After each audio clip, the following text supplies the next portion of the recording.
در شکل مقابل در این مثلث قائم الزاویه‌ای که داده شده، ابتدا باید مقدار x رو به دست بیاریم بس بعد از قضیه فیثاغورس که در مثلث قائم الزاویه برقراره تا بتونیم مقدار عبارت داده شده رو پیدا بکنیم. خب وتر 2x به اضافه 3 به توان 2 مساوی است با 2x به اضافه 2 به توان 2 به اضافه x به توان 2. خب این دوتا پرانتز اتحاد مربع میشه اولی به توان 2 4x2 دو برابر اولی در دومی میشه 12x به اضافه 3 به توان 2 میشه 9 مساوی است با اولی به توان 2 4x2 دو برابر اولی در دو میشه 8x به اضافه دومی به توان 2 میشه 4 به اضافه x2.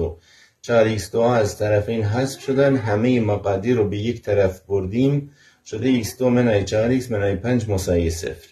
حالا دو عدد پیدا بکنیم که ضربشون بشه منفی 5 جمعشون بشه منفی 4 منفی 5 و مثبت 1.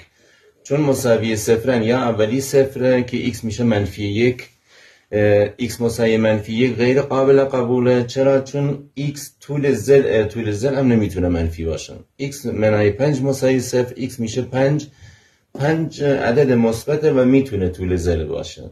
خب با جاگذاری عدد x مساوی 5 به جای x در ضلع‌های مثلث قائم الزاویه x میشه